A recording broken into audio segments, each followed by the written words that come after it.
Bonjour à tous, c'est Walid, je suis avec Akram et on aura certainement Boubou qui sera avec nous sur la chaîne Mode Wanted, une chaîne qui va parler manga, animé, mais surtout One Piece. On sera présent toutes les semaines pour les reviews de chapitres et peut-être plus. Par exemple, Akram, il est chaud sur les spoils, moi pas du tout. Et on va analyser en profondeur l'intrigue des chapitres parce que nous, ce qu'on aime, c'est faire des parallèles avec la vie réelle et comprendre les messages que Oda, il veut faire passer dans son œuvre. Donc on espère que ça va vous plaire. Pensez à liker la vidéo, à commenter et à vous abonner, ça va vraiment nous aider. Le pouce bleu. Le pouce bleu. Et on commence tout de suite avec la review du chapitre 1087. C'est parti. Let's go. Allez, on lance la chaîne en même temps que la reprise des chapitres, on en a profité, 1087 chapitres, mieux vaut tard que jamais pour s'y mettre.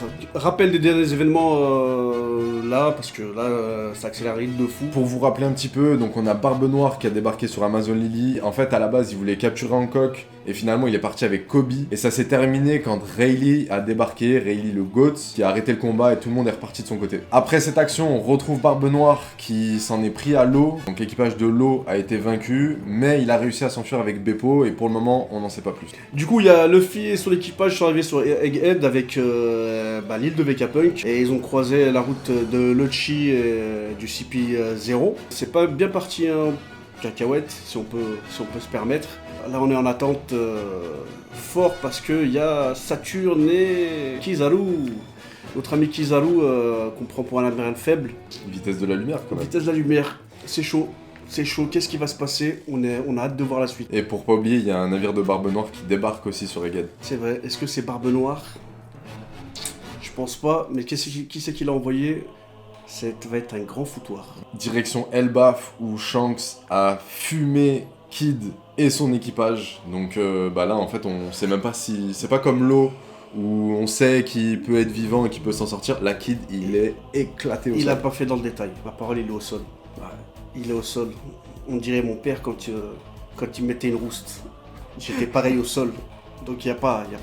Du coup après on est revenu à la rêverie et on a eu enfin pas mal de réponses grâce à Sabo qui s'est retrouvé face au Gorosei et Im, et on en apprend beaucoup plus. On a découvert les noms des Gorosei avec pas mal de théories qui ont été confirmées, et on va voir ce qui va en advenir parce que ça s'est passé à la rêverie, c'était donc on revient bien dans le passé quand même, et on voit du coup Saturne aller sur Egghead et où est-ce que qu'est-ce qu'ils vont faire le reste du Gorosei, où est-ce qu'ils dirigent.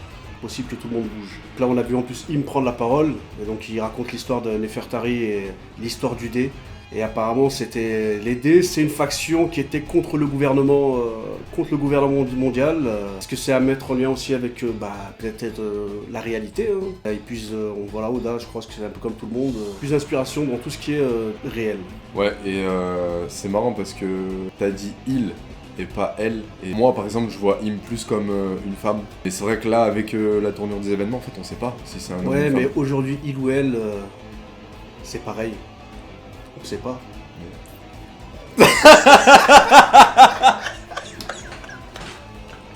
Oh putain, j'étais obligé. Du coup, toujours sur la rêverie, on apprend que Wapol est au courant de tout. Et en fait, il a vu ce qui s'est passé avec Sabo, avec le père de Vivi, donc Cobra, qui a été tué par Im et le Gorosei. On sait pas exactement qui lui a mis le coup final. Il finit dans l'espèce d'hélicoptère de Ignus Morgans avec Vivi, Ouais. qui ne sait pas a priori que Wapol est au courant que son père est mort. C'est un peu de la merde ce que je viens de dire, parce que vu que c'est apparu dans le journal, ça veut dire que Vivi est au courant en fait. Non, alors à ce moment-là, quand elle est dans le truc, elle le sait pas. Ouais, parce qu'en fait oui, l'action qu'on voit où ils sont parce tous que les deux et parce qu'il que veut pas lui parce que dire, la rêverie, c'est pour ça que elle vient juste de se terminer. La rêverie, elle vient de se terminer. C'est bien avant quand Shanks y débarque, quand ils font Exactement. la table ronde et tout. Et du coup, on apprend aussi pendant ce flashback de la rêverie et de Sabo que Lulusia, le royaume qui est apparemment proche de Redline, parce que Im a dit c'est facile, c'est à côté, a été détruit sous les yeux de Sabo et de dissidents du royaume de Lulusia qui ont voulu s'enfuir après la révolution. Et ils ont sûrement utilisé une arme antique. Alors, une espèce de contre-arme antique, un peu comme les plans de Pluton, moi je pense. En fait, je pense que Franky il avait pas les plans de Pluton, je pense qu'il avait des plans qui permettaient de contrer Pluton si jamais l'arme se réveillait. Et je pense que Mother Flame, qui est Tu sais, c'est un peu l'équivalent de l'arme nucléaire en fait. Bah, de toute façon, Ouais. il y a un parallèle avec Einstein. Ça, c'est. Avec Einstein C'est et sûr, Vegapunk. et à la base, quand ils découvrent ça, c'est pas forcément pour tuer des centaines de milliers de Japonais. Et on aurait failli pas avoir One Piece. Pour finir, on a Garp qui arrive sur la rue pour sauver Kobe, le héros de la marine. Il va seul, il prend Helmep et 2-3 têtes, et c'est parti. On va voir toute la puissance de Garp enfin. L'affrontement contre l'équipage de Barbe Noire, ceux qui sont restés. Pizarro, Kuzan, Shiryu. Et du coup, pour commencer à parler de la puissance de Garp, parce que clairement en fait les rapports de puissance ils ont évolué, on sait plus trop Fortement évolué, ouais. où on en est dans One Piece. Déjà que Kaido a été vaincu par Luffy, Kaido qui est Oui, appelé...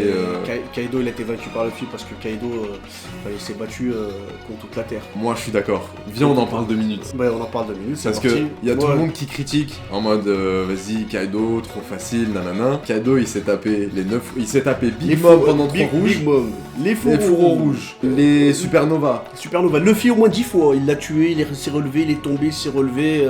Gear 5, Aki des Rois, tout ce que tu veux. Gear 4, Gear 3, il les a tous fait les Gears. Il s'est tapé contre sa fille, ou son fils, Yen. Zoro.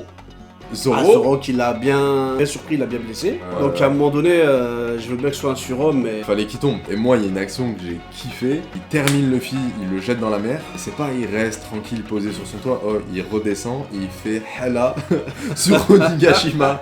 Il est redescendu en dragon. Il a dit, je laisse rien à personne, je vais buter tout le monde, vous êtes chez moi, vous partez pas. Bon, au final, il a perdu.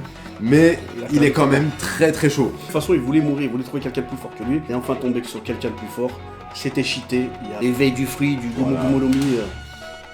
Et du coup, on retrouve Garp, qui est le héros de la marine, qui se battait contre Roger à son prime, qui a tenu tête à tout le monde. Roger. Et en fait, on apprend juste comment il s'entraînait. Garp, apparemment, il tapait dans des bateaux cuirassés de la marine, à main nue, sans haki, sans fruit du démon, pour se renforcer, lui, son corps. Pas renforcer son haki ou quoi, vraiment, juste sa force brute. Exactement, force brute. Ça devrait clore un peu tous les débats. Après, c'est que mon avis personnel. Mais voilà, qu'on mettait Garp, qui était vice-amiral à un niveau d'amiral ou quoi que ce soit, qui aurait pas pu battre Sakuzaki à Marineford, je pense qu'il le couchait sec. Ouais. Sakazuka, à ce moment-là, il a pas encore le niveau qu'il a aujourd'hui. Oui, je pense. Il a pas le niveau d'aujourd'hui. Garp, il aurait étalé, en fait. Oui, il ouais, aurait laissé aucune c'est sûr. chance. De toute manière, Sengoku, quand il arrête Garp, il lui dit arrête-moi, sinon je vais le tuer. Et du coup, on a une petite phrase de l'agent de la marine qui dit en fait, Garp c'est devenu le héros de la marine, pas parce qu'il est né avec cette force, mais juste parce qu'il s'est entraîné. Et moi, c'est ça que j'aime bien aussi. Et tu vois, la dernière fois, on m'a posé une question, on m'a dit ouais, t'es à fond dans les mangas, mais en vrai, ça t'apporte quoi? Et je dis, mais dans la vie de tous les jours, tu sais que je m'en sers un petit peu pour essayer d'évoluer. Et là, le fait que. Parce qu'il y a pas mal de leçons de vie à l'intérieur. Il y a plein de leçons, et le fait qu'un personnage il dise en fait sa force elle est pas innée, il s'est entraîné, bah nous on doit le prendre aussi pour nous comme C'est comme si tous les tu veux jours. savoir faire quelque chose bien, bah entraîne-toi, dur. Et je trouve que l'entraînement de Garp il ferme un peu les bouches parce que on a trop le truc de la destinée, les Monkey D, les D déjà de base ils sont cheatés. Mais en fait non, Garp il s'est tapé. Il a gagné sa force. Il a gagné sa force exactement. Et il a gagné le respect derrière en plus. Surtout avec sa tête cabossée, plein de charisme. Bon, pour moi, il a l'image de mon père. Je vous le dis, moi je vois, il a 78 ans, comme mon père, c'est les mêmes patates. La force brute, La les mains force dures. brute, les mains dures, exactement. Et du coup, pour continuer à parler de sa puissance, petit rappel des avis de recherche de la Cross Guild. Très très important, il est évalué comme les amiraux, donc 3 couronnes.